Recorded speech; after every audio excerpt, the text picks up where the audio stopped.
Բարև ձեզ հարգելի հայրենակիցներ, ես Մարատ Հակոբյանն եմ Կիևից։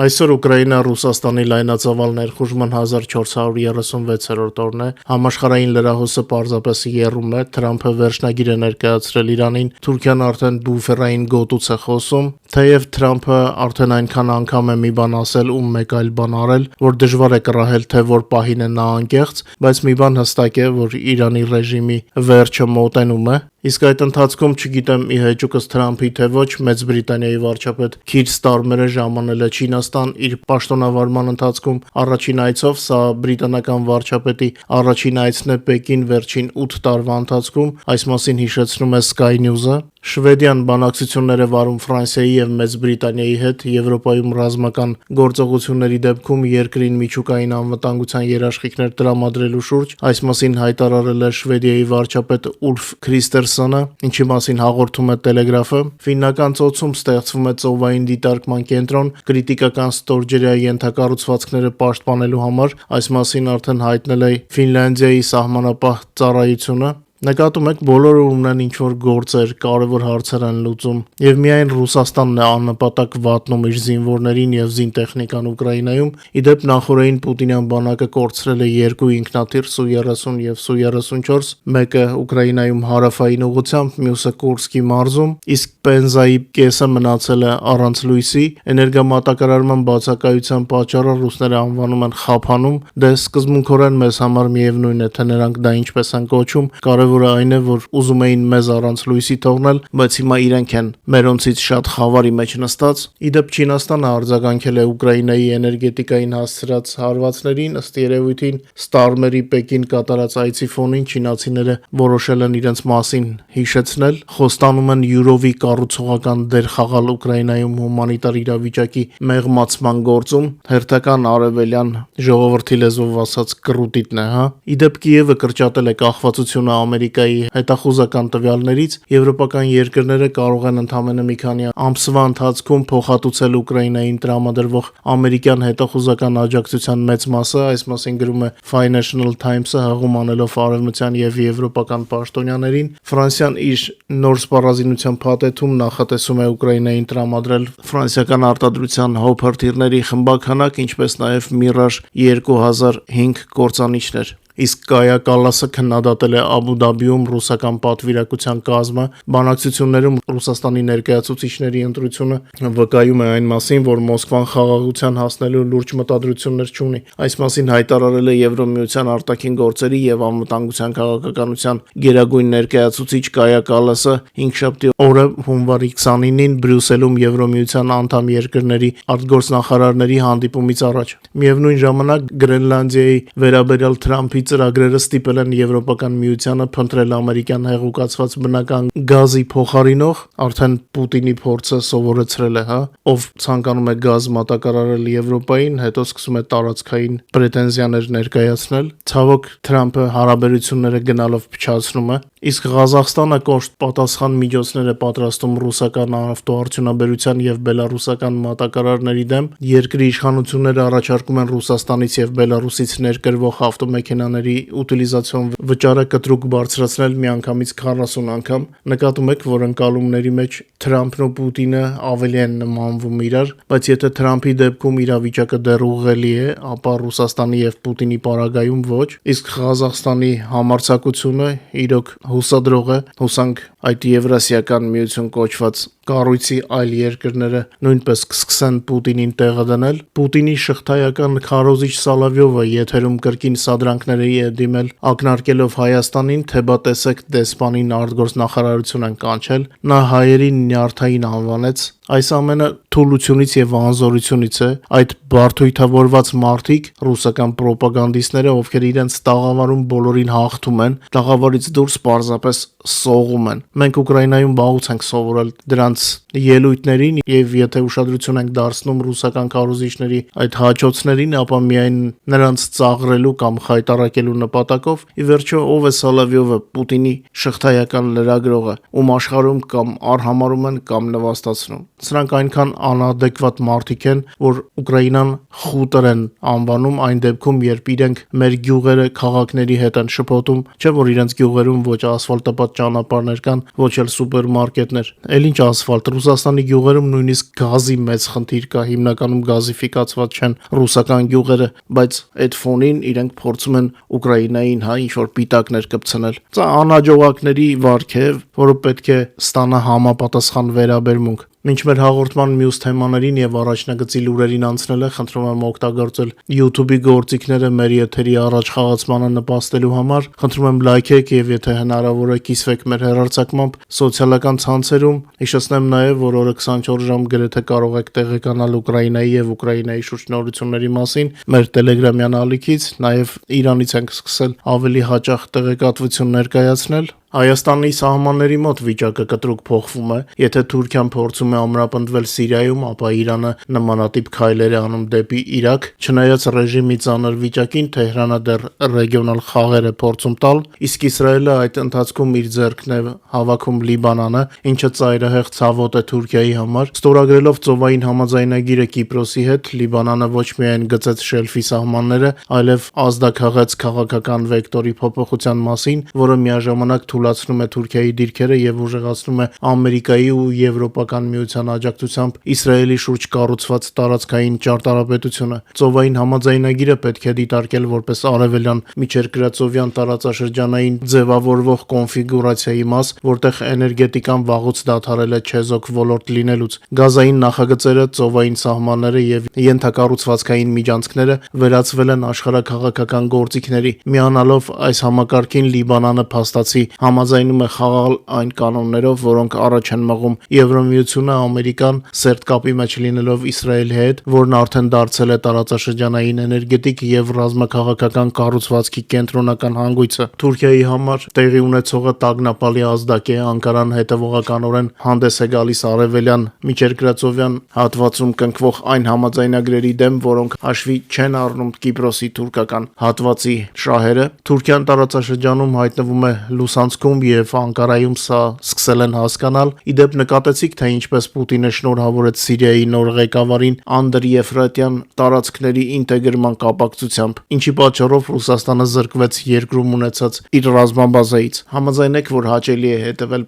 Պուտինի հրապարակային նվաստացմանը, բայց Սիրիայի խնդիրները ցավոք չեն ավարտվում։ Երկիրը լինելով Թուրքիայի ազդեցության տակ չի կարող հանգիստ ապրել։ Վաղ թե ուշ Իսրայելի եւ Թուրքիայի շահերը Սիրիայում կբախվեն ամենատխուր ձևով։ Այս ամենի ֆոնին Հայաստանին պետք է հավասարակշռություն պահպանել պաշտպանական ոլորտում եւ առնվազն տնտեսական ինտեգրում է հարկավոր Եվրոմիության եւ Արևմուտքի կողմից աջակցվող նոր դաշինքի հետ, իդեմս Հունաստանի, Կիպրոսի եւ Իսրայելի։ Միաժամանակ պետք է փորձել հավասարակշռված հարաբերություններ ունենալ Սաուդյան Արաբիայի, Արաբական Միացյալ Էմիրատների եւ Քաթարի հետ։ Դժվար խնդիր է, հաշվի առնելով գոյություն ունեցող հակասությունները, բայց իրագործելի է։ Հայաստանի համար հիմա գլխավորը Արևմուտքի համար կանխատեսելի լինելն է, իսկ դրա համար պետք է որևէ բան որոշել այդ ԱՊՀ կոչեցյալ, ԵԱՏՄ կոչեցյալ եւ ՀԱՊ կոչեցյալի հետ։ Մանավանդ որ այդ կառույցները օրեցօր թուլանում են, եթե նույնիսկ Ղազախստանն է բավականին կոշտ քայլեր ձեռնարկում Ռուսաստանի դեմ, հաշվի առնելով Մոսկվայից ունեցած փոխկապվածությունը,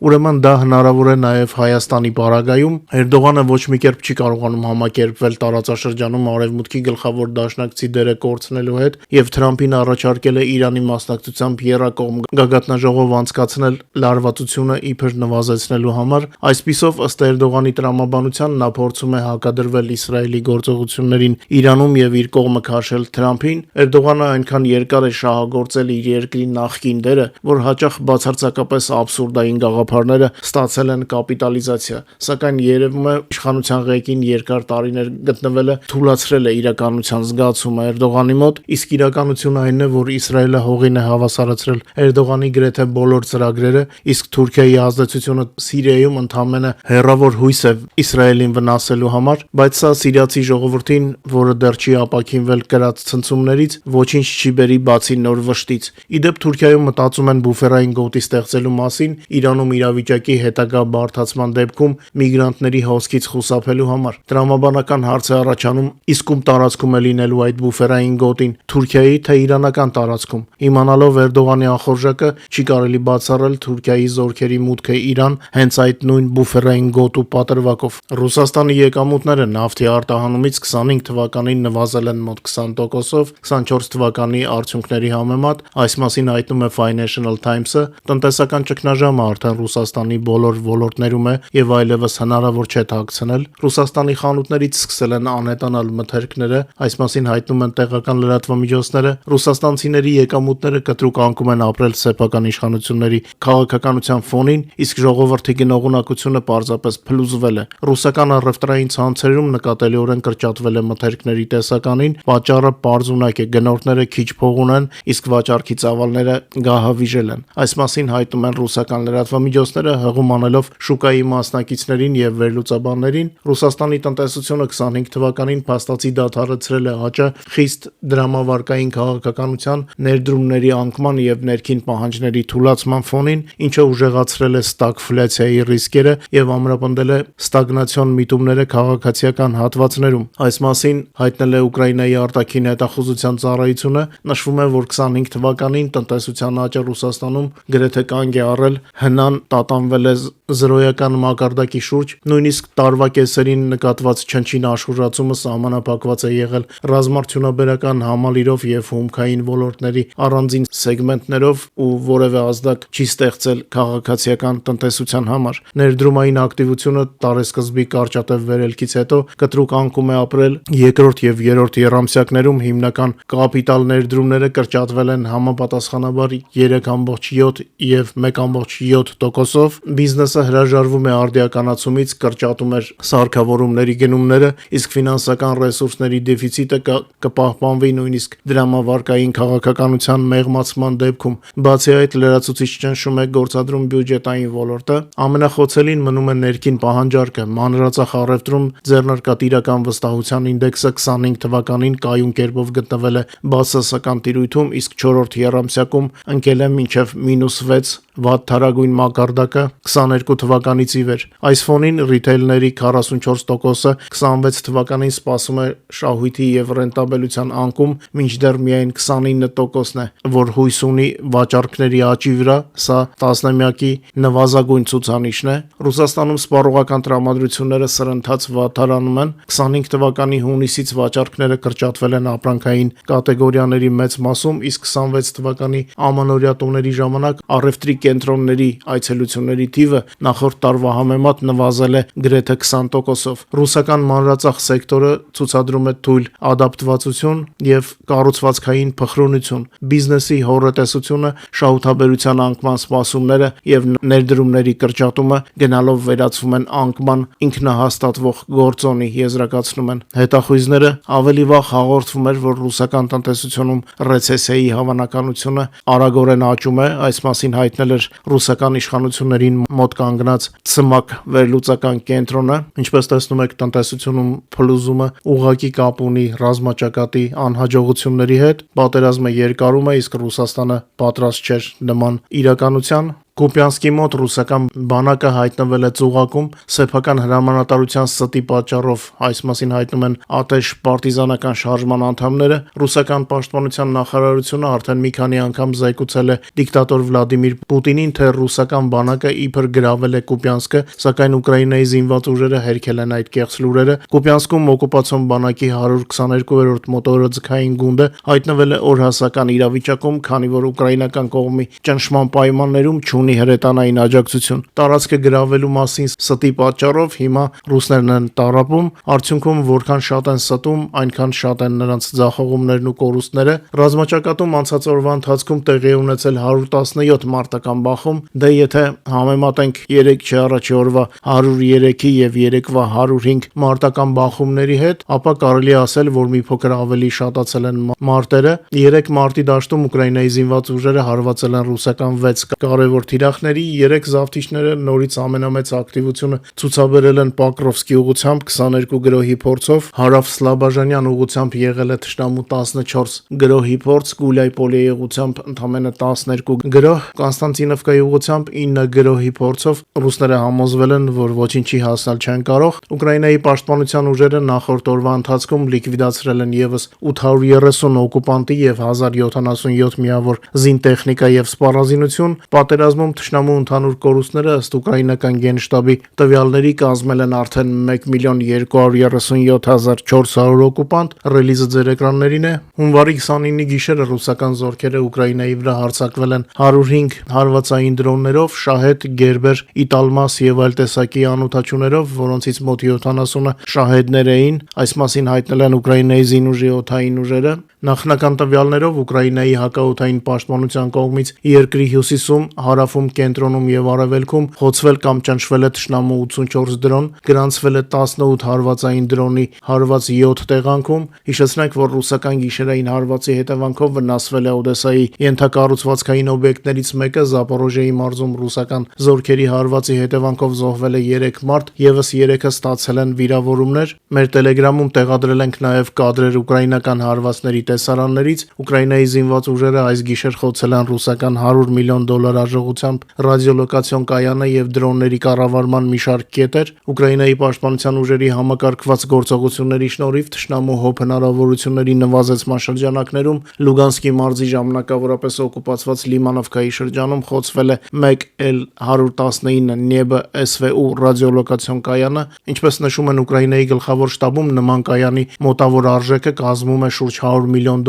Բացի այդ, խոցվել է թշնամու դրոնների կառավարման մի շարք կետեր, մասնավորապես Զապորոժիեի մարզի ժամանակավորապես օկուպացված Սլատկայե, Ռավնապոլիե եւ Նավագրիգորևկա բնակավայրերում, ինչպես նաեւ եւս մեկը Խերսոնի մարզի Պատստեպնոյեի շրջանում։ Բացի այդ, օկուպանտների հարձակողական ներուժը խաթարելու նպատակով խոցվել է զինամթերքի պահեստ ժամանակավորապես օկուպացված Վասիլևկայի շրջանում, Զապորոժիեի մարզում։ Հարվածները ֆիքսված են, թշնամու կորուստների մասշտաբները ճշտվում են։ Շատ չերկարացնեմ եթերը, այսքանով ավարտեմ աշխատանքային օրվա մեր հերթական եթերը։ Շնորհակալ եմ, որ մեզ հետ եք։ Խնդրում եմ չմոռանալ լայքել եւ տարածել մեր եթերները, իսկ ովքեր դեռ բաժանորդագրված չեն, անպայման խնդրում եմ բաժանորդագրվեք նոր ալիքին։ Հուսամ կհանդիպենք արդեն վաղը, այլ ավելի լավ լուրերով։ Բարով մնաք։